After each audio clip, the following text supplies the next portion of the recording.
Hey everyone, welcome to the show. Ever feel like, family history, it's like a puzzle you're trying to solve? Hmm.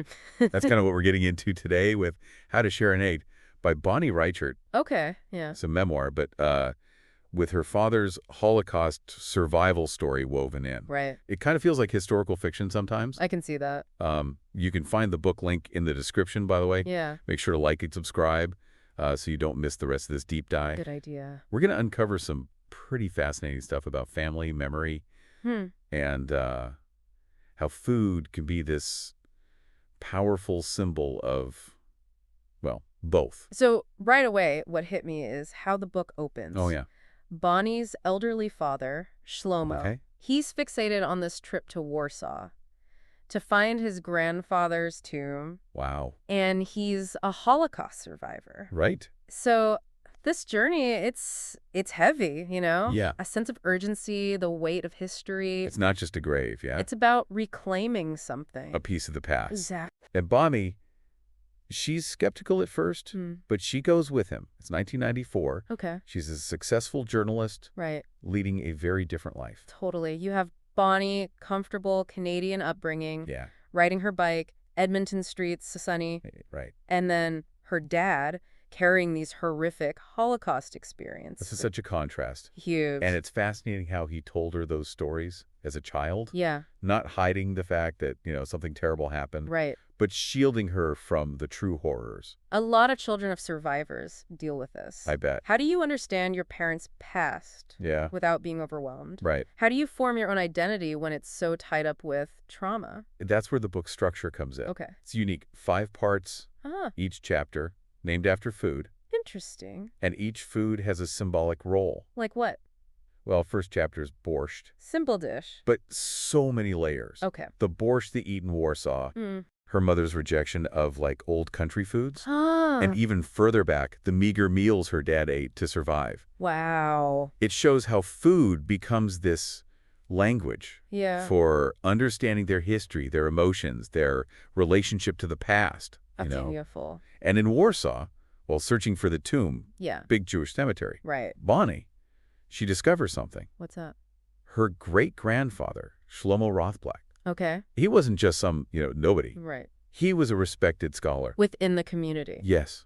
This reframes Bonnie's whole view of her family history. Makes sense. And it gives her a new perspective on her dad. How so? She's seeing him not just as a survivor, Hmm. but someone descended from this lineage of knowledge, tradition. Ah, I see. It's a powerful moment for her Connecting. and sets the stage for her own self-discovery. Because she's got challenges too. Throughout the book, yeah. Divorce, raising her son alone, demanding career. Right. But through it, she starts embracing her Bonniness. Like her therapist says, Exactly. that idea of Bonniness really stuck with me. It's not about being perfect, is it? No. It's about worth, accepting flaws, owning your strengths. Right. Self-acceptance in the face of all that. Especially with her family history. She's like, yeah, my family's past is a part of me, but it doesn't define me. Powerful. And she starts making her own path. I like that. Now, before we go to the next part, Okay. let's go back to food for a second. We touched on borscht, yeah. It's just one example of how food becomes this symbolic language. Throughout the whole book. Right. You're right. Each item represents something different about Bonnie's life, her family. Like lox, for instance. Oh. Comfort and security.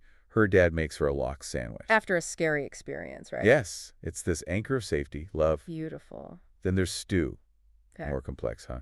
How so? For Bonnie's parents, stew means poverty, the hard times. Interesting. They're rejecting those dishes. Intentional. To build a new life? Exactly. Distance from a past they want to leave behind. Food tied to emotions, good and bad. Right. Comfort, but also reminder of the tough stuff. This push and pull, embracing and rejecting the past, it's a big theme. Oh, definitely. And then you've got Kolent, Poland. this traditional Jewish stew. Okay. Super powerful symbol.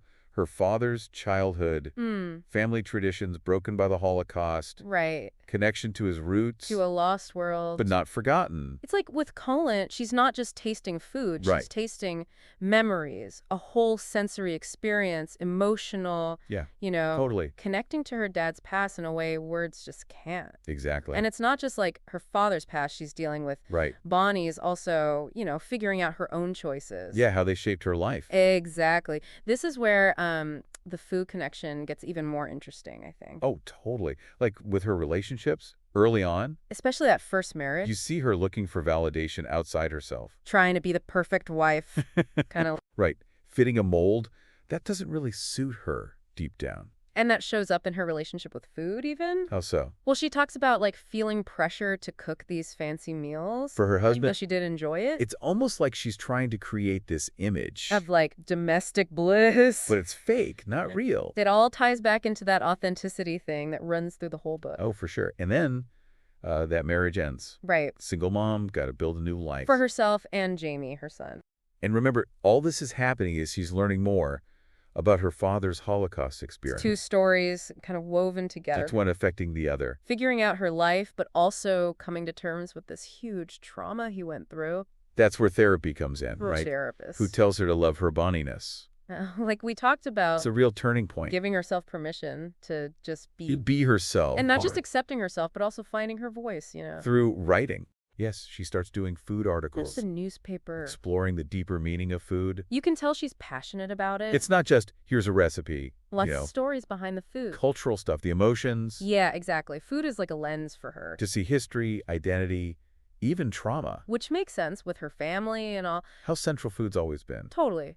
One thing that really got me was Bonnie's resistance to that March of the Living. Remember at the beginning, she doesn't even want to go to Poland. It's too much. With her dad to find the tomb. So overwhelming. But then, as she's going through her own self-discovery stuff, something changes. She realizes facing the past, even the hard parts, is important. To know who you are. Yeah. So she goes to Berlin and Auschwitz. With Cindy, her friend. Who does those Holocaust education trips. Big moment for her. Forces her to deal with it head on. Those horrors in a really intense way. Camps, the remnants, hearing survivors' stories. Harrowing, but it brings understanding, empathy. Like she had the idea of the Holocaust. Right. But now she's feeling the emotional reality. Connecting to her dad's experience on this whole other level. Painful, but it deepens her understanding of memory. How it works, what it means. Those memories, they're part of who we are, even the bad ones. Forgetting them is like erasing yourself almost. Powerful message. Really hit home for me. Me too.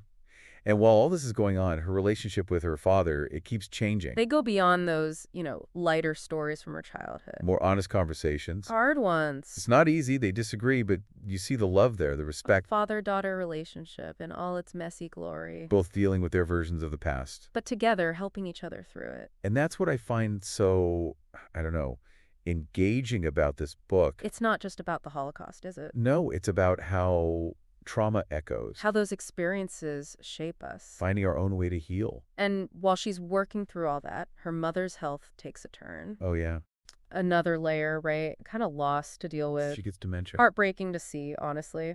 Bonnie becomes her caregiver, all those tough choices. It's such a, opposite to her father's journey. Totally. He remembering, confronting. And she's losing her memories, her sense of self. Makes you think about how much memory is who we are, Yeah, it does. But even through this, Bonnie keeps writing. So important for her. Yeah. It's how she makes sense of it all, processes those emotions. Exactly.